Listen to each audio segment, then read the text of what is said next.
Certains rêvent de descendre la Loire, le plus long fleuve de France. 1000 kilomètres de l'Ardèche à l'Atlantique. Nous avons choisi de la remonter en la survolant d'Angers jusqu'à Blois. Une remontée dans le temps des châteaux de la Loire. Gigantesques, massifs, effrayants, les premiers châteaux de la Loire étaient érigés pour impressionner et décourager les envahisseurs. Depuis l'océan, la Loire était facilement navigable jusqu'à Angers qui fut menacée par les Vikings. L'énormité des fortifications de son château était à la hauteur de cette menace. Le château d'Angers forme une couronne de 17 tours rondes hautes de 50 mètres et cerclées de puissants remparts. C'est la forteresse voulue par Louis IX au tout début de son règne. Le jeune Saint-Louis n'était pas seulement un roi pieux, mais aussi un redoutable stratège. Au centre de cette enceinte d'1 kilomètre de circonférence se cache un château de cour dans un écrin d'agréables jardins. Invisible depuis l'extérieur, cet élégant logis fut édifié sur l'ordre du roi René. Ah, le bon roi René. Il fut le dernier des ducs d'Anjou. Il naquit en 1409 dans la froidure du sombre château fort médiéval, et on comprend qu'il ait eu le désir, ô combien moderne pour son époque, de vivre dans une demeure avec des fenêtres qui laissent enfin entrer la douce chaleur angevine, la belle lumière des allées fleuries de ces jardins conçus pour les promenades galantes, pour la flânerie et l'exercice des arts martiaux.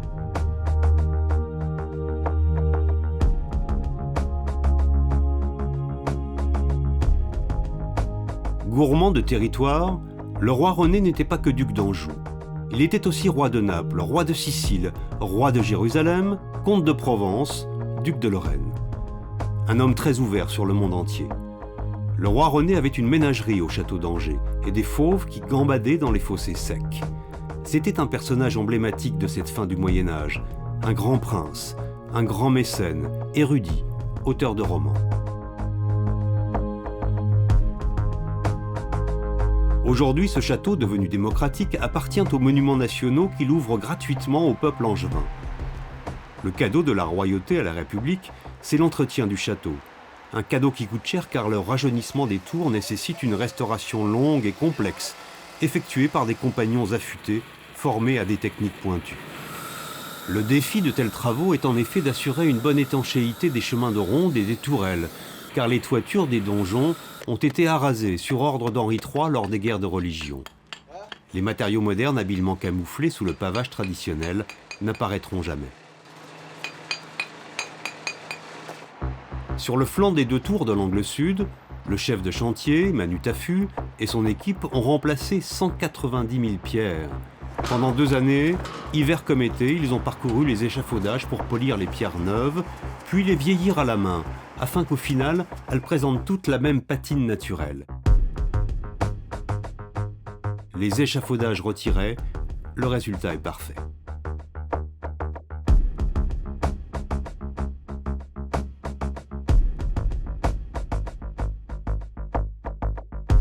Si l'on marche sur le chemin de ronde, ou mieux si l'on vole, vers les confins ouest de la forteresse, on découvre un grand toit noir caché en contrebas du rempart. Ce bâtiment en aile de plus de 150 mètres de longueur a été construit dans les années 1950 pour abriter un immense et très mystérieux trésor.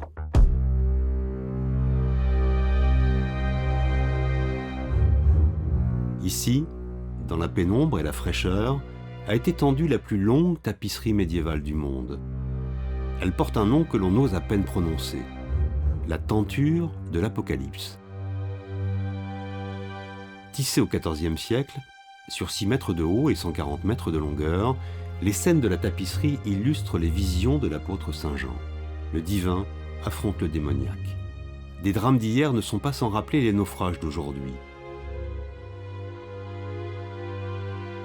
La dernière scène montre l'envol d'une cité radieuse, la cité heureuse promise aux hommes qui sauront surmonter leurs propres démons.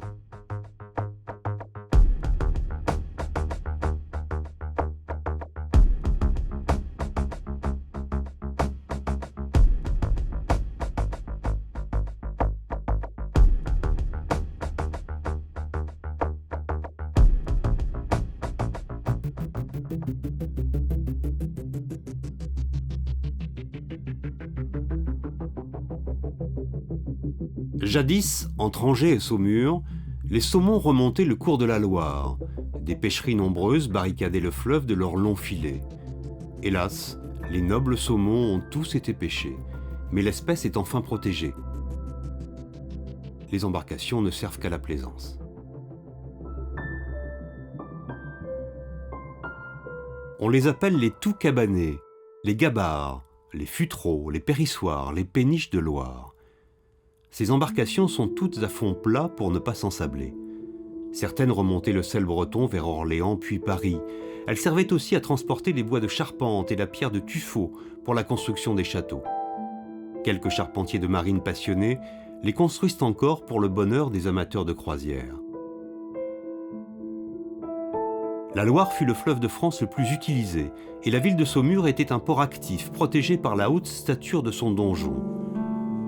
Saumur a un passé et un présent militaire lié à la présence de ce château qui verrouille le passage sur le fleuve. Possession des comtes d'Anjou puis des Plantagenets, le château seigneurial devient à la fin du XIVe siècle un château princier. Aliénor d'Aquitaine, Richard Cœur de Lion, Philippe Auguste, Yolande d'Aragon y ont vécu. De passage à Saumur en 1808, Napoléon Ier eut l'idée impériale de transformer le château en prison.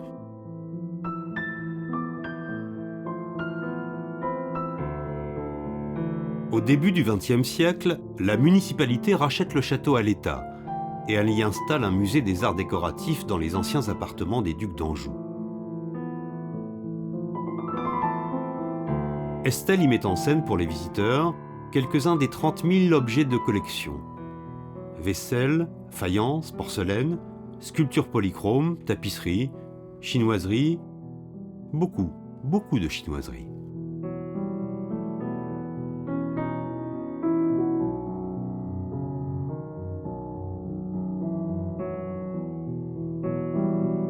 Mais en 2001, drame. Le rempart qui avait résisté à tous les bombardements des guerres locales et mondiales s'effondre sous la pluie. Heureusement, la corporation des tailleurs de pierre s'exerce dans la toute proche maison des Compagnons du Devoir, une très étonnante bâtisse du XVe et du XVIe siècle. Cette bâtisse en ruine, acquise à l'euro symbolique, est devenue par le savoir-faire des compagnons un véritable chef-d'œuvre de bois, d'ardoise et de tuffeau. Là, des adolescents joyeux y apprennent le maniement des taillants, marteaux, burins et grattoirs, avec dynamisme et une dextérité d'apprentis restaurateurs de monuments.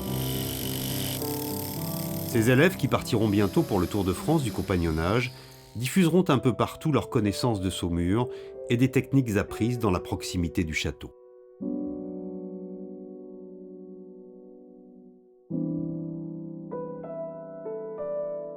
Aujourd'hui, la démesure de cette fantasmagorie de pierre est au cœur d'une logique sociale, économique et touristique. Avec d'un côté le monde militaire représenté par les chevaliers modernes, non pas les cascadeurs des spectacles équestres, mais en ville, la cavalerie des cadets de Saumur, les passionnés du musée du cheval et de celui des blindés, l'école nationale d'équitation, les écuyers du Cadre Noir.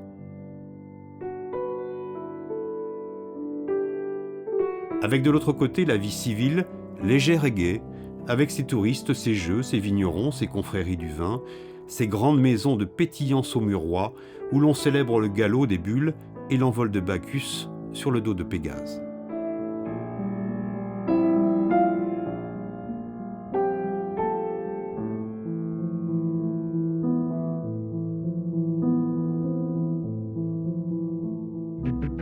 En quittant Saumur pour prendre la direction de Chinon, on longe sur des milliers d'hectares les alignements parfaits de la nature domestiqués par les viticulteurs.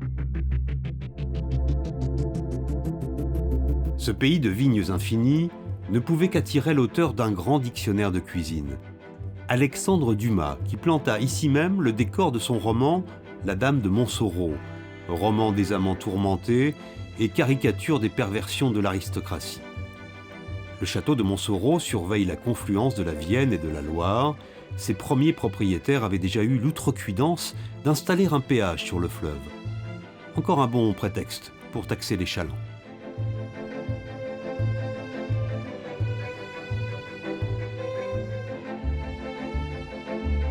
À la jonction de l'Anjou, de la Touraine et du Poitou, le promontoire de la forteresse royale de Chinon domine un territoire au climat particulier.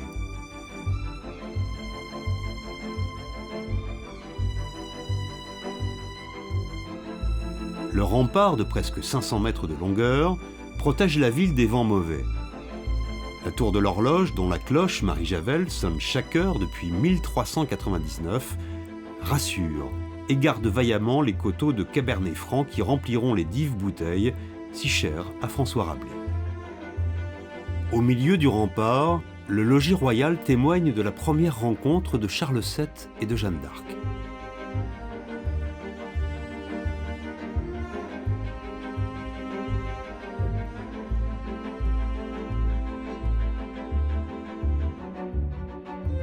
Jeanne était venue à Chinon convaincre le dauphin Charles d'aller se faire sacrer roi de France, en traversant les terres anglaises, et c'est dans une des salles de ce logis que la première rencontre a eu lieu. La légende de Chinon voudrait que Jeanne la Bergère n'ait jamais été en contact avec le futur roi Charles VII avant cette rencontre, et que malgré cela, elle soit allée vers lui sans hésitation, alors qu'il s'était dissimulé dans une foule de 300 gentilshommes. Mais en réalité, Jeanne d'Arc est arrivée à Chinon en ayant prévenu qu'elle viendrait. Jeanne a séjourné 3 jours aux portes de la ville, et elle aurait eu un entretien secret avec le roi. À la fin du 19e, on a réécrit l'histoire de Jeanne d'Arc en l'enjolivant avec l'entrevue miraculeuse de Chinon, avec cette armée levée par la bergère qui serait arrivée à Orléans et aurait, après un combat féroce, réussi à débouter les Anglais dans des conditions qui relèvent de la magie. La réalité devait être tout autre, car la fin de la Pucelle est tragique.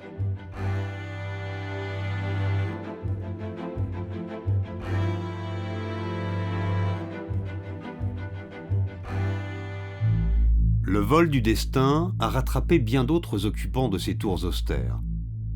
La forteresse a abrité les épisodes rocambolesques de l'histoire des Plantagenets, tels les frères ennemis Richard Cœur de Lion et Jean Santerre, qui se sont révoltés contre leur père Henri II. Leur mère, Aliénor d'Aquitaine, ayant dû s'enfuir, elle fut rattrapée par son mari qui l'a fait enfermer à Chinon avant de la renvoyer en Angleterre. Suite à la trahison de sa femme et de ses fils, Henri II Plantagenet est mort seul dans la forteresse. C'est là aussi que malgré leur repentir, 75 moines templiers seront emprisonnés avant d'être jugés et brûlés à Paris, où le monarque fit donner une fête en l'honneur de leur cuisson.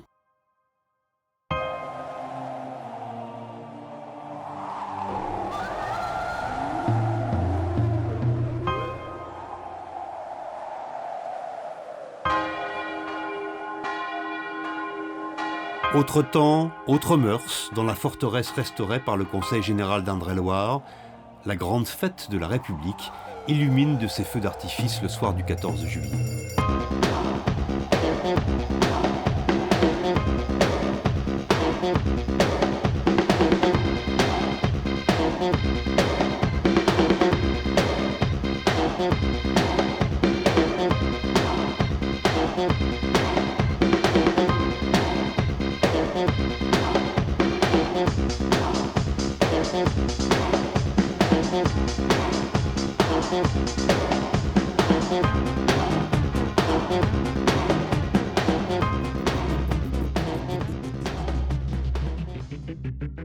La forteresse de Chinon s'appuyait sur une myriade de petits châteaux et de gentilhommières piquetés dans la proche campagne, et où vivait une petite noblesse qui se tenait à la disposition du roi.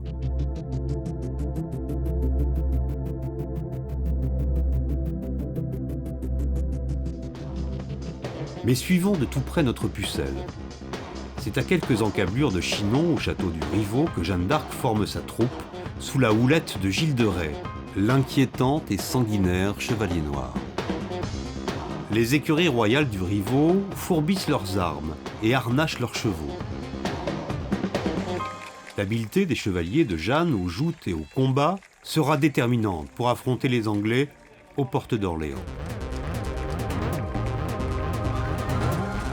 Ô Jeanne, salut à toi. Ceux qui vont mourir pour le petit Charles te saluent.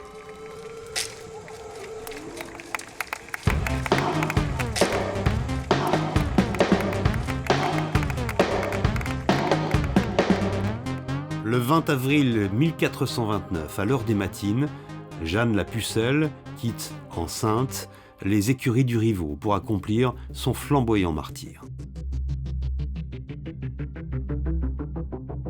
Faisons maintenant cap vers le nord, du château du Rivaux, et passons au-dessus de l'océan de verdure et des terres fertiles qui ont apaisé avec leur généreux gibier les appétits de Pantagruel et de Gargantua.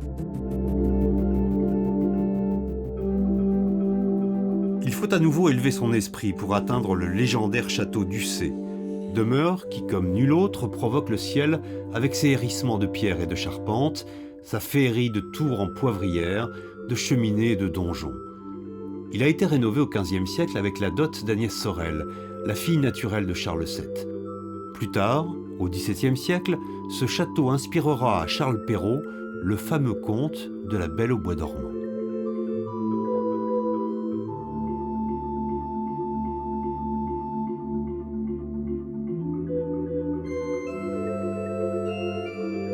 Comme le dit si bien Casimir de Blacas, le châtelain de Lucé d'aujourd'hui, ce château est un lieu d'exception. Derrière nous, nous avons la très grande forêt de Chinon qui nous permettait de recevoir les rois, Charles VII et Louis XI qui venaient chasser et qui étaient des amis. Et oui, c'est ainsi la belle vie dans le château de la Belle au bois dormant. Par ce vertigineux chemin de ronde, le prince charmant s'est glissé dans la chambre secrète où depuis 100 ans dormait la belle princesse que seul l'amour pouvait réveiller.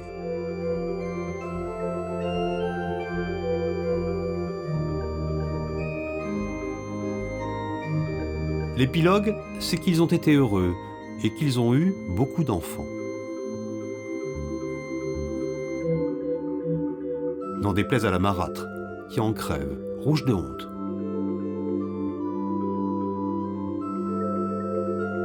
Cette morale joyeuse de la Renaissance conviendrait parfaitement à frère Jean des Antonneurs, ce bon frère Jean qui reçut de Gargantua l'abbaye de Thélème, lieu imaginaire et idyllique de liberté et d'utopie situé quelque part entre Ussé et Chinon, là où le bonheur de vivre serait fondé sur une seule maxime : fais ce que voudras.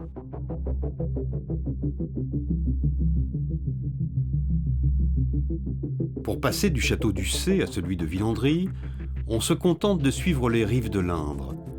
Affluent de la Loire, de taille modeste, l'Indre est plus rassurante et plus sage que l'imprévisible fleuve sauvage. Voilà un cadre d'un grand calme pour la tranquillité d'heureux privilégiés.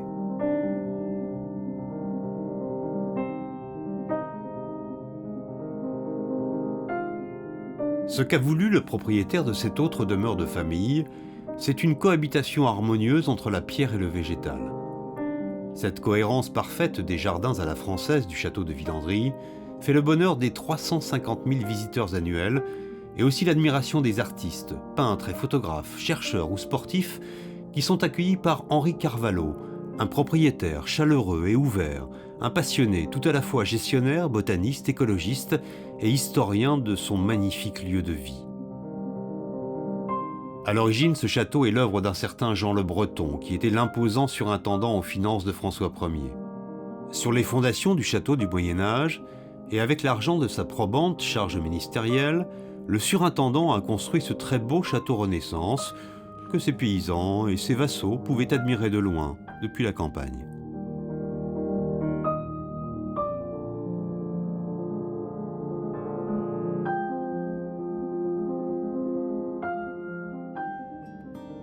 Au XXe siècle, les portes se sont enfin ouvertes, et nous voici avec Henri Carvalho dans la salle à manger de style provençal 18e de feu Monsieur de Castellane. Puis dans la galerie de peinture espagnole qui a été la raison initiale de l'acquisition du château de Villandry par les grands-parents Carvalho. Joachim, l'arrière-grand-père, allait très souvent en Espagne pour acquérir des œuvres d'art. D'inspiration religieuse tragique, la peinture espagnole du XVIIe siècle se caractérise par la perfection de sa technique et le choix de ses sujets à la gaieté contenue.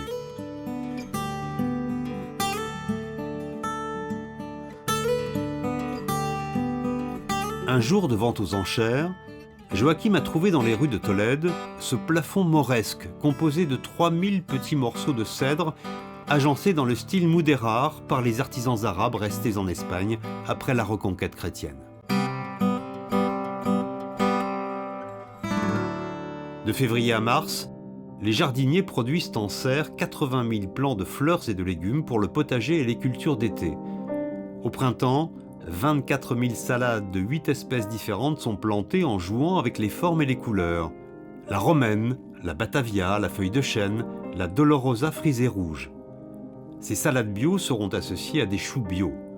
Dès la maturité, ils sont arrachés et offerts au personnel ou aux visiteurs qui n'auront pas besoin d'aller faire leur marché.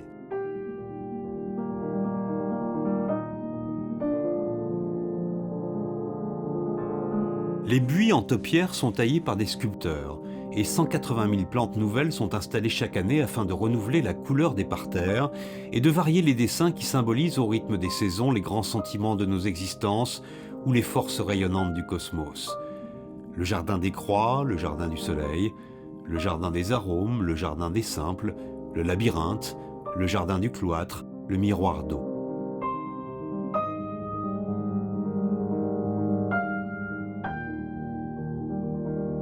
Et enfin, les jardins d'amour.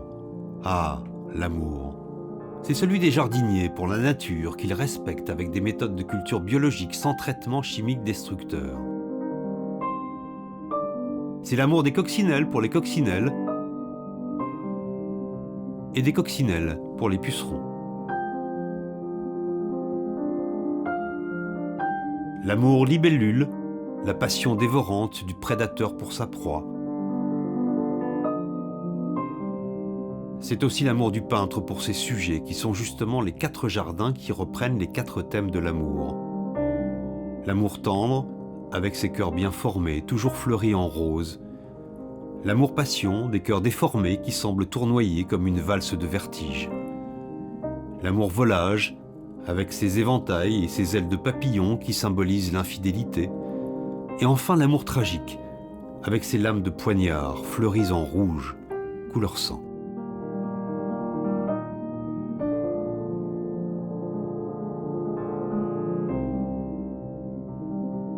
Villandry recherche beauté et ouverture. Parmi tous les châteaux du Val-de-Loire, c'est celui qui garde le plus longtemps ses visiteurs car les jardins restent ouverts de l'aube au coucher du soleil. Enchanté par la magie de la nature, le flâneur se laisse facilement aller à l'oubli du temps.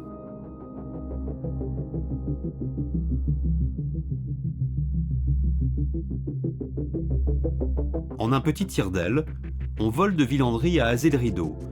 Impossible de se perdre, il suffit de suivre le cours de l'Indre et de l'histoire. Le règne de François Ier a favorisé l'émergence d'une classe d'hommes riches et puissants qui sont arrivés en conquérant dans la belle Touraine très à la mode chez les courtisans. Ces nouveaux aristocrates ont en main les finances royales.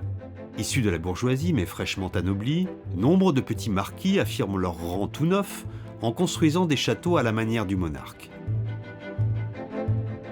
Édifié dans une zone inondable sur une île entourée par les bras de l'Indre, le premier château d'Azay-le-Rideau était au Moyen-Âge un château fort qui utilisait pour se défendre les hautes eaux et les marécages comme douve naturelle. Au XVIe siècle, l'entreprenante dame Lesbailly, épouse de Gilles Berthelot, a fait appel à un maître maçon italien pour construire le château Renaissance à la place du château médiéval, rasé par Charles VII sur un coup de colère. Construit à la mode vénitienne sur pilotis, lors des crues, il peut être inondé sans réel dommage jusqu'au niveau des premiers escaliers.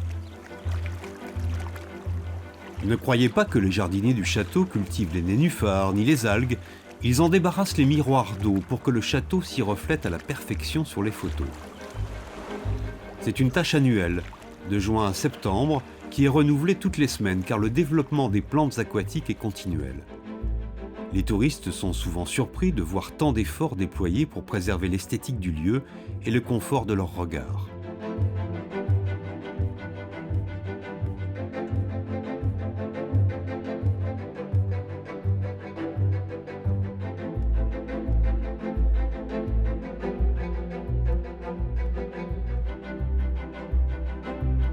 Au XVIe siècle, le premier étage du château est l'étage noble. Il comprend la chambre de la maîtresse de maison, celle de son époux et la salle d'honneur. Les époux Berthelot, qui menaient grande vie, n'ont guère eu le temps de profiter de ce magnifique espace. Un immense scandale financier mit en cause le trésorier de France et obligea la famille à s'exiler. Restauré au XIXe par les marquis de Biencourt, le château offre des chambres royales, des salles à manger, des boudoirs, des pièces de réception et des salons qui sont les lieux de spectaculaires remises en scène dans cette ambiance vivante des fêtes mondaines, avec leur décorum de tapisseries flamandes et des gobelins, leur galerie de portraits royaux et toute une collection de meubles depuis la Renaissance, des coffres, des dressoirs, des bahuts, des tables de jeu.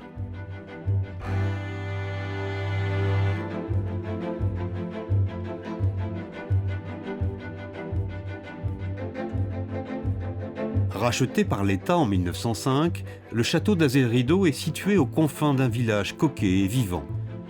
Cette cité touristique conserve un lien charnel avec son château, et sa mémoire n'est pas rancunière car c'est à cause de la présence d'une garnison de Bourguignons dans le château que Charles VII fit massacrer la population d'Azay. Sous l'impulsion du Centre des Monuments Nationaux, une corporation spécialisée dans le tressage de nattes en jonc restaure la chambre de dame Philippa Lesbailly. Les maîtres nattiers remettent la pièce du XVIe siècle dans son état d'origine. Cette décoration tout en jonc offrira un coup d'œil unique en France.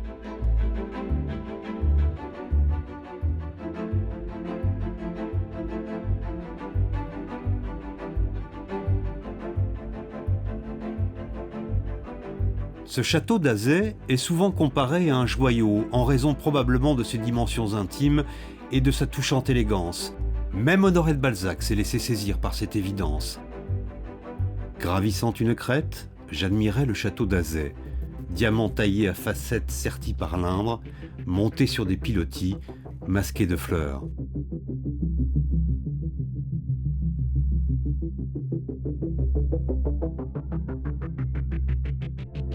Adieu Azay, petit bijou sculpté. Au revoir l'Indre. Nous repartons sur la Loire, vers le château d'Amboise pour les fantaisies de la Renaissance et la belle aventure italienne de l'histoire de France. Le château d'Amboise se situe au sein d'un périmètre protégé par l'UNESCO, patrimoine mondial. C'est un paysage naturel, vivant, une sorte d'image idéale du Val-de-Loire composé du fleuve, du pont, de la ville, du château lui-même et d'un coteau boisé. Tous les rois, de Charles VII à François Ier, ont vécu ou sont passés au château d'Amboise. Le grand architecte fut Charles VIII. Il vit le jour à Amboise en 1470 et séjourna au château avec Anne de Bretagne, son épouse. Il consacra toute son énergie à transformer l'ancienne place forte médiévale en un palais gothique somptueux qui, hélas, lui fut fatal le jour où, revenant du jeu de paume, le tennis de l'époque, il se fracassa le crâne contre le chambranle d'une porte basse. Las. L'autre personnage emblématique du château est François Ier, prince de la Renaissance, ami des arts et des lettres, mécène de Léonard de Vinci. François Ier passa ici son enfance et son adolescence. Il fit d'Amboise et de son château le cœur du royaume. Au XVe et au XVIe siècle, la cour vit en Val-de-Loire. Le roi est nomade, mais la cour, la reine et les enfants sont sédentaires. Charles VIII ordonna la construction de ces deux gigantesques tours cavalières de 20 mètres de diamètre sur 40 mètres de hauteur. Dans chaque tour, une rampe s'enroule autour d'un noyau central. Avec ses 33 ouvertures, la rampe cavalière est conçue pour monter à cheval de la ville au château. Elle tourne 5 fois, et on imagine la cavalcade des destriers, les carrosses brimballants et les mulets tirant les canons. Les élèves de l'école Jules Ferry d'Amboise suivent Mascotte, jument de trait qui a l'honneur de remonter la tour cavalière dans les traces de ses ancêtres. Ils se dirigent vers les vignes. À la cour du roi, on buvait plus de vin que d'eau, car bien souvent celle-ci était malsaine. Des vignes alors fleurissaient sur les coteaux du château.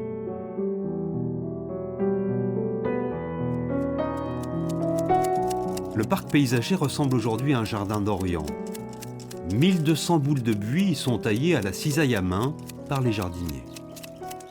La Fondation Saint-Louis, propriétaire du château depuis la fin du XIXe siècle, a voulu ici rendre hommage à l'émir Abdelkader, le chef de la résistance contre les Français au moment de la conquête de l'Empire colonial.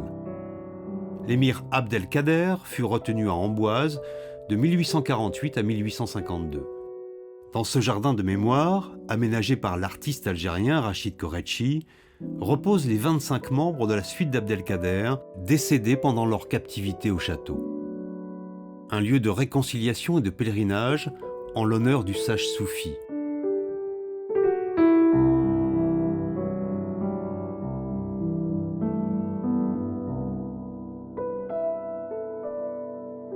Au début du règne de François Ier, des fêtes extraordinaires qui duraient plusieurs jours et rassemblaient des milliers de personnes étaient données au château.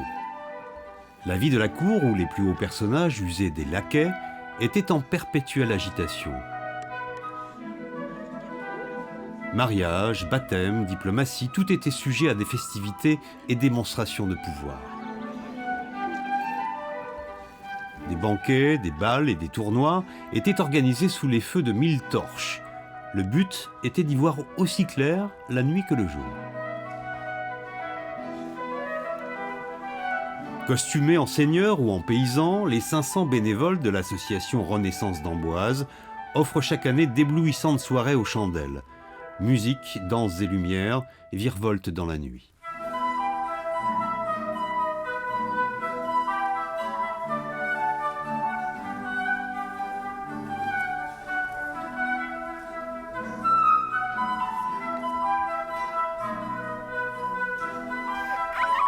Léonard de Vinci disait que le mouvement est la cause de toute vie, et il ajoutait que celui qui règle sa course sur une étoile ne dévie jamais. Sa chapelle est une étoile qui brille toujours dans le ciel d'Amboise, avec dans sa galaxie le château du Clos Lucé, une résidence de plaisance où François Ier passa sa petite enfance. C'est là qu'il installa Léonard de Vinci qui avait traversé les Alpes à dos de mulet pour répondre à son invitation. Léonard travaillera sur les commandes royales pendant 3 ans jusqu'à sa mort en 1519. Au sous-sol du Clos Lucé, un musée reconstitue l'univers de Léonard de Vinci avec ses maquettes et ses animations réalisées à partir des dessins du maître. Nous y voyons un Léonard de Vinci universel, ingénieur naval, ingénieur militaire, ingénieur civil, ingénieur aéronautique. Le parc autour du Clos Lucé est à la fois ludique et initiatique. L'hélice volante, le bateau à aube, le char d'assaut, les engins de levage permettent de jouer avec les inventions de Léonard grâce à des machines réalisées grandeur nature. Les visiteurs s'y approprient les intuitions de Léonard qui s'est promené ici il y a 500 ans, dans ce paysage généreux où l'observation de la nature fut sa grande inspiratrice. Amboise reste à jamais marquée par cet esprit inventif du génie de la Renaissance.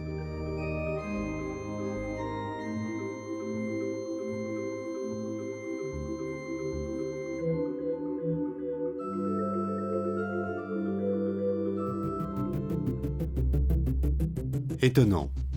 Il y a 5 siècles, Léonard de Vinci imaginait déjà qu'il serait possible de se transporter du Clos Lucé jusqu'à Chaumont-sur-Loire en survolant la surface du fleuve.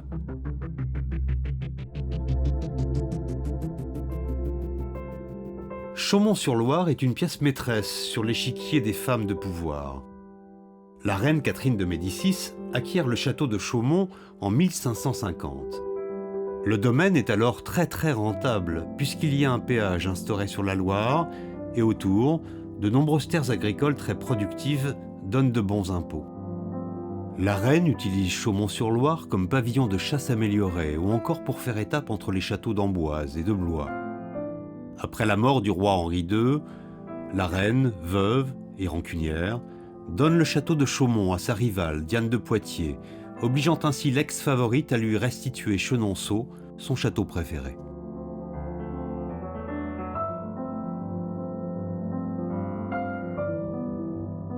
Autre femme, autre fortune. Marie-Charlotte Constance Say, heureuse héritière des raffineries du sucre Say, rachète le château en 1875 et le réaménage avec son époux, le prince Amédée de Broglie.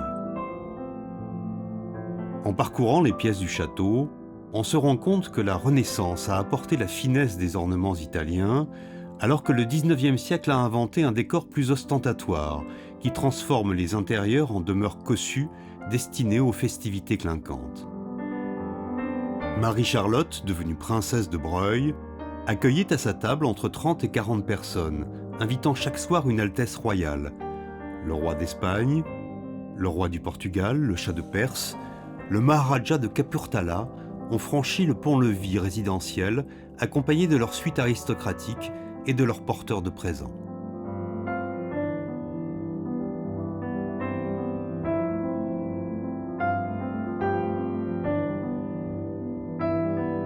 Au XVIe siècle, il n'y avait pas vraiment de jardin. Qu'à cela ne tienne, au XIXe, les richissimes propriétaires font déplacer 2 villages, leurs habitants et leurs cimetières. Ils font raser les maisons existantes pour étendre leurs jardins d'agrément. Le comte Aramon fait planter de nombreux arbres, en particulier des cèdres. Puis le paysagiste Henri Duchesne conçoit, pour les de Breuil, un parc à l'anglaise doté de percées visuelles entre arbres et bosquets.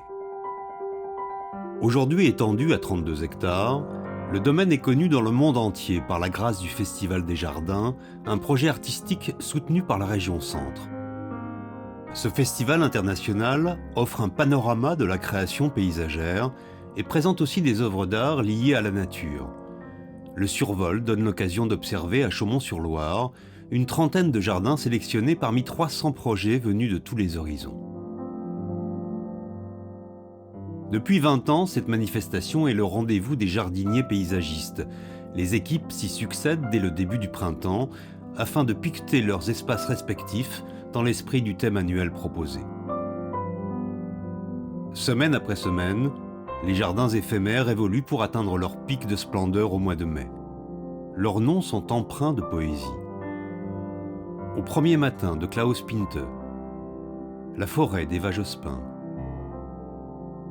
les sculptures de brume de Fujiko Nakaya, ou encore Jardin des sensations, le sentier des fleurs sauvages, en apesanteur.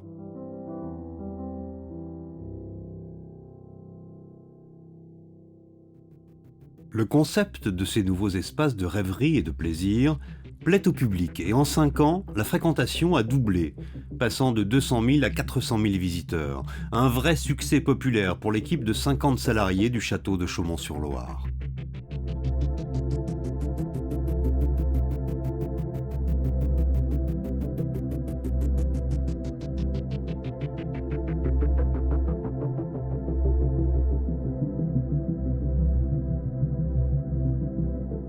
Partons au nord, toujours plus au nord, en passant des splendeurs naturelles de la rive droite de la Loire à la magie magnétique d'une bien jolie ville de la rive gauche.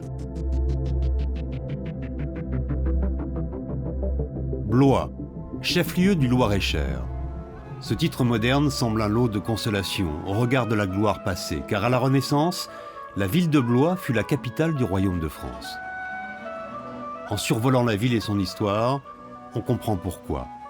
Son château royal, construit sur un promontoire dominant le fleuve, était sûr et facile à atteindre rapidement depuis Paris. Le château royal trône ainsi au centre d'une cité qui l'anime magistralement en rendant ses musées attractifs. Une ville qui enchante les amateurs de rendez-vous avec l'histoire.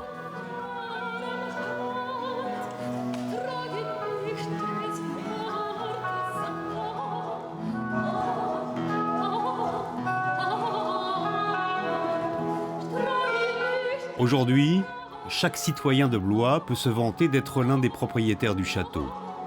Les 50 000 châtelains blésois sont fiers d'ouvrir à tous l'escalier commandité par François Ier, qui a transcendé ici son désir d'élévation et de grandeur. Cet escalier à vis extérieur est une dentelle de pierre sculptée, dont la nouveauté était de s'ouvrir sur la cour par des balcons et des loges à l'italienne. Le roi sortait des pièces du château pour observer une cour bruissant de rumeurs et d'intrigues, et il se montrait de là-haut en majesté dans toute la magnificence de son apparat. Pour les courtisanes et favorites, c'était aussi une façon de briller du balcon, une de plus.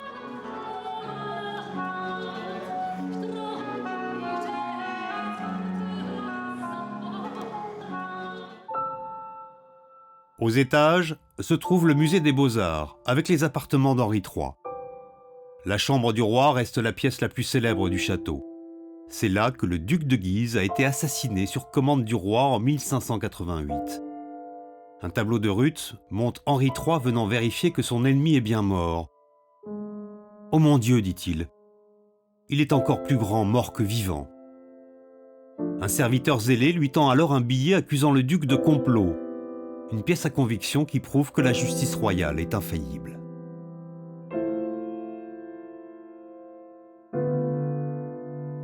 Le choix des conservateurs du musée est de développer un discours d'histoire de l'art sur la peinture et la sculpture en présentant un accrochage thématique en lien avec le château.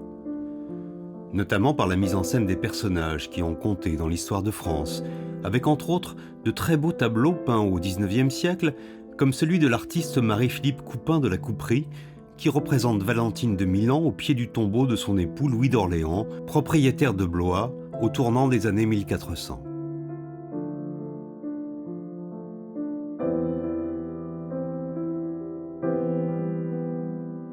Les regards jaloux et envieux ont toujours été aimantés par cette beauté des sites, par le pouvoir sans limite et la richesse sans borne qu'il représente.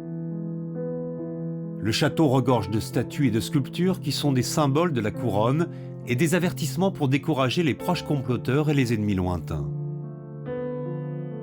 La salamandre de François Ier qui crache le feu, ou encore la statue équestre de Louis XII, surmontant dès l'entrée son emblème, le porc-épic, un animal légendaire qui se défend en lançant ses piquants avec cette devise menaçante, de près comme de loin, avis aux intrigants français, anglais et espagnols de l'époque. Ces ennemis d'hier sont devenus les publics d'aujourd'hui, avec aussi les Italiens, les Russes, les Brésiliens, les Japonais, les Chinois, etc. Pour expliquer à toutes les nationalités l'évolution complexe du lieu, des écrans interactifs aident à comprendre avec des maquettes virtuelles qu'il y a ici 4 châteaux d'époques différentes, disposés en carré autour de la cour centrale. Le public peut les animer, tourner autour, s'approcher, s'éloigner, convoquer les personnages qui ont construit le château, découvrir les pièces de collection qui jalonnent le parcours.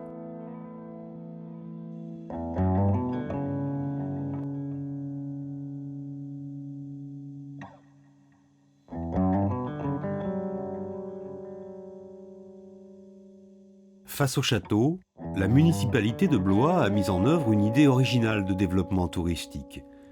Toute une mise en scène rend hommage à Jean-Eugène Robert Houdin, le fameux magicien, grand maître des automates et de l'illusion, né en 1805 à Blois. Houdin est le père de la magie moderne, car c'est le premier magicien à travailler dans un théâtre. Au Moyen-Âge, les magiciens travaillaient dans la rue, mais il leur arrivait d'être appelés par le prince pour exécuter quelques tours de magie lors de fêtes, et souvent ils présentaient le célèbre tour de l'escamoteur, le tour des gobelets, un célèbre jeu qu'on appelle le bonneteau. 3 gobelets, une balle, on met une balle sous un gobelet, on mélange et on doit trouver où est cachée la balle. Vous avez trouvé, bien sûr. Jean-Eugène Robert Houdin était aussi escrimeur. Et on lui doit l'invention du plastron électrique, qui permet de comptabiliser les touches des escrimeurs. Des spectacles d'escrime anciennes rappellent que les enfants du royaume étaient envoyés auprès des maîtres d'armes italiens et espagnols pour devenir de fines lames. Il en a découlé 20 000 morts sous les règnes d'Henri III et d'Henri IV, simplement pour fait de duel. L'ancienne capitale royale se devait de perpétuer les festins de la Renaissance. La tradition de la bonne chère est entretenue par le lycée hôtelier de Blois. Les jeunes sont au service et au fourneau. Une association locale, à la tête de 2800 costumes, habille les convives qui vont dîner dans la salle des États généraux en tenue de cour. Il est servi la volaille préférée des tables aristocratiques, la dinde, qui porte le nom de l'Inde, mais qui venait en fait d'Amérique. La dinde a du succès, elle remplace les autres volailles médiévales telles que le paon ou le cygne. Les aristocrates mangent des grands oiseaux, car les oiseaux vivent près du ciel.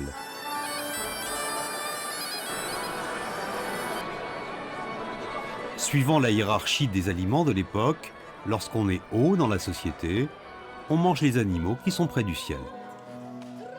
Et nous, on s'envole.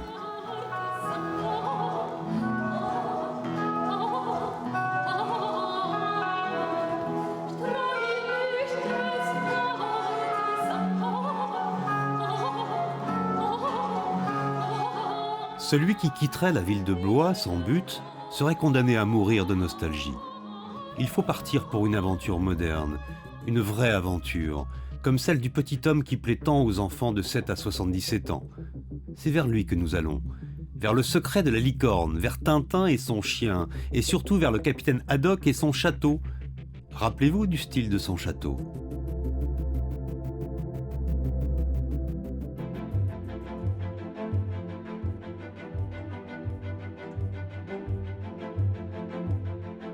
À la lisière de la Sologne, le château de Cheverny est un bel exemple de classicisme absolu. Ses toitures en ardoise le couvrent d'une perruque sombre et ses façades lisses en pierre de bourrée blanchissent en vieillissant comme des marquis.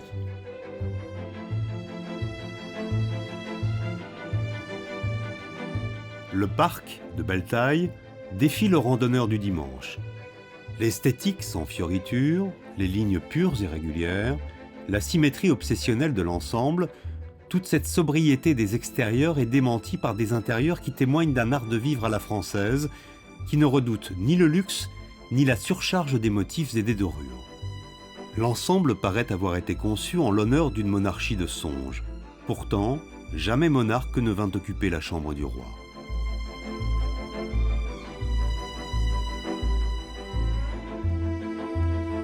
Mais Cheverny a d'autres atouts.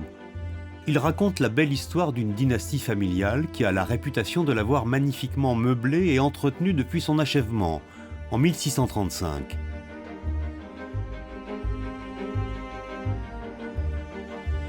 Charles-Antoine et Constance de Vibray supervisent chaque restauration avec le scrupule des derniers héritiers et l'amour de leur maisonnée.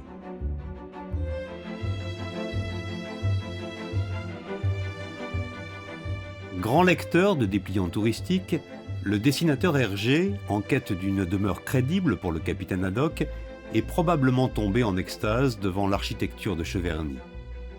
En lui coupant les ailes, il en fit un château plus modeste, qui avait les pieds sur terre, à l'image de son héros.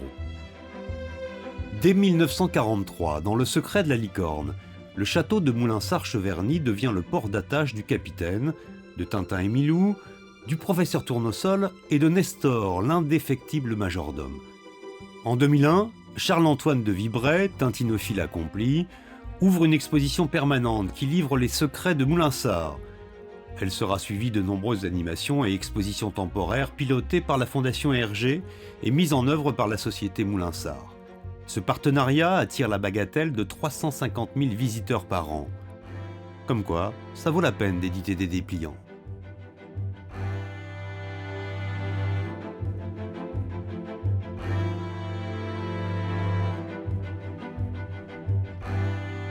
Ce n'est pas l'agitation des Dupont-Dupont qui fait fuir les chevreuils.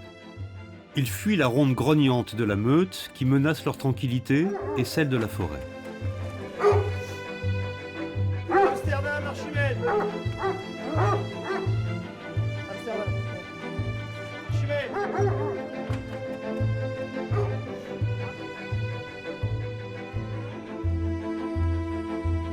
Quand il faut fuir pour survivre. Cette fuite a la beauté des conquêtes.